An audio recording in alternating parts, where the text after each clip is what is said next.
Hello বন্ধুরা, সবাইকে স্বাগতম আরও একটি সুন্দর এবং ইন্টারেস্টিং ব্লগে।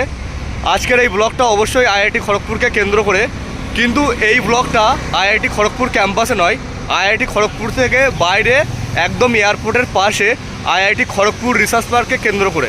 তো রাজারহাট নিউ টাউনে অবস্থিত আইআইটি খড়গপুর রিসার্চ পার্কটি কেমন, এখানে কি হয়, সেটা এই ব্লগে বিস্তারিত জানাবো। আর আমার সঙ্গে আছে আমার ফ্রেন্ডস সৈকত ব্যানার্জি, আর সঙ্গে আছে আর একজন বন্ধু অর্ণব সরকার। এরা সবাই আমার সঙ্গে থাকবে, আপনারাও আমার সাথে থাকুন পুরো ব্লগটার বিস্তারিত জানতে। আমি এখন দাঁড়িয়ে আছি আর্মি ইনস্টিটিউট অফ ম্যানেজমেন্টের পাশে। আপনারা যদি দেখায় আপনাদেরকে, এই যে একদম এয়ারপোর্টের সামনে এই দিকে যদি আমি যাই তাহলে বিশ্ব বাংলা গেট পড়বে, আর আমার ঠিক এই সাইডে যদি আমি চলে যাই এদিকে পড়বে ঘটকপুকুর। এখন এটা হচ্ছে দেখতে পাচ্ছ আর্মি ইনস্টিটিউট অফ ম্যানেজমেন্ট, এর ঠিক পাশেই আমাদের আছে আইআইটি খড়গপুর রিসার্চ পার্ক। আজ আমরা ঘুরে দেখব আইআইটি খড়গপুর রিসার্চ পার্ক। এটি একটি আধুনিক গবেষণা ও উদ্ভাবনের হাব, যা তৈরি হয়েছে শিল্প, স্টার্টআপ এবং একাডেমিয়ার মধ্যে কার্যকর সেতুবন্ধন গড়ে তোলার জন্য। আইআইটি খড়গপুরের মূল ক্যাম্পাস থেকে অনেকটা দূরে রাজারহাট নিউ টাউন, যা বর্তমানে কলকাতার আইটি ও এডুকেশন হাবের একেবারে কেন্দ্রস্থল, সেখানেই অবস্থিত এই রিসার্চ পার্ক। এই রিসার্চ পার্ক তৈরির মূল লক্ষ্য একটাই, ল্যাবে তৈরি হওয়া গবেষণাকে বাস্তব দুনিয়ায় শিল্প ও সমাজের প্রয়োজনে কাজে লাগানো।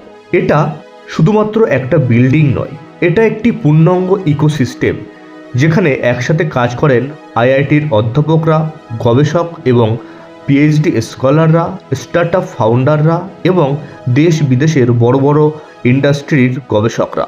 এই রিসার্চ পার্কটি মূলত তৈরি হয়েছে ইন্ডাস্ট্রি অ্যাকাডেমিয়া কোলাবোরেশন, কনফারেন্স ও সেমিনার আয়োজন, ওয়ার্কশপ ও ট্রেনিং প্রোগ্রাম এবং দীর্ঘমেয়াদী গবেষণা ও উদ্ভাবনের জন্য। এই রিসার্চ পার্কের ক্যাম্পাস স্পেসটিও সত্যিই বেশ সুন্দর, পরিষ্কার ও খোলা জায়গা, সবুজ পরিবেশ, হাঁটার জন্য আলাদা পথ আর মাঝে মাঝে ছোট ছোট ফুলের বাগান, সব মিলিয়ে পরিবেশটা খুবই শান্ত ও কাজের জন্য উপযোগী। আমি পুরো ক্যাম্পাসটা ঘুরে দেখেছি এবং বুঝতে পেরেছি যে ক্যাম্পাসটি এখনও আন্ডার ডেভেলপমেন্ট পর্যায়ে রয়েছে, তবে বর্তমান পরিকাঠামো দেখেই বলা যায় খুব তাড়াতাড়ি এটি আরও আধুনিক ও সুন্দর একটি গবেষণা ক্যাম্পাসে রূপ নেবে। এই রিসার্চ পার্কের আরও একটি বড় প্লাস পয়েন্ট হলো এর আধুনিক অডিটোরিয়াম। এই অডিটোরিয়ামে রয়েছে বড় seating capacity, professional lighting setup, উন্নত মানের সাউন্ড সিস্টেম। এখানে নিয়মিত আয়োজন করা হয় বড় বড় কনফারেন্স, ইনোভেশন সামিট এবং বহু ন্যাশনাল ও ইন্টারন্যাশনাল ইভেন্ট। অডিটোরিয়ামের ভিতরে প্রবেশ করলে সত্যিই মনে হয় আপনি যেন কোনো ইন্টারন্যাশনাল রিসার্চ ইভেন্টে অংশগ্রহণ করেছেন। এক কথায় বললে প্রফেশনাল মিটিং থেকে শুরু করে একাডেমিক ডিসকাশন, সব কিছুর জন্যই এটি একদম পারফেক্ট সেটআপ। বড় বড় ইন্টারন্যাশনাল কনফারেন্সে ডেলিগেটসদের উপস্থিতিও এখানে দেখার মতো। এত মানুষের খাবার ব্যবস্থাপনা ও তাদের মধ্যে নেটওয়ার্কিং বাড়ানোর জন্য ওপেন ডাইনিং স্পেস তৈরি করা হয়েছে, যেটা সত্যিই একটি খুব সুন্দর ও ইনোভেটিভ চিন্তা। খোলা ছাদের নিচে সুন্দর পরিবেশে কনফারেন্সের খাবারের স্বাদ নেওয়া ও অচেনা ডেলিগেটদের সঙ্গে পরিচিত হওয়া, এই অভিজ্ঞতা সত্যিই অসাধারণ। বহুতলা এই বিল্ডিংটির সবচেয়ে বড় আকর্ষণগুলির একটি হলো 9th ফ্লোরে অবস্থিত ক্যাফেটেরিয়া কাম পোস্টার কর্নার। এই জায়গাটি রিল্যাক্স করার জন্য একদম পারফেক্ট। এখান থেকে বাইরের মুক্ত পরিবেশ চোখের সামনে খুব সুন্দরভাবে ফুটে ওঠে, বহু দূর পর্যন্ত দেখা যায়, যা মানসিকভাবে সত্যিই খুব ফ্রেশিং। কনফারেন্স চলাকালীন সময়ে এই জায়গাটি ব্যবহার করা হয় পোস্টার সেশনের জন্য, যেখানে দেশ বিদেশের বিভিন্ন ইনস্টিটিউট থেকে রিসার্চ স্কলাররা, পিএইচডি ও মাস্টার স্টুডেন্টরা তাদের গবেষণার পোস্টার প্রেজেন্ট করেন।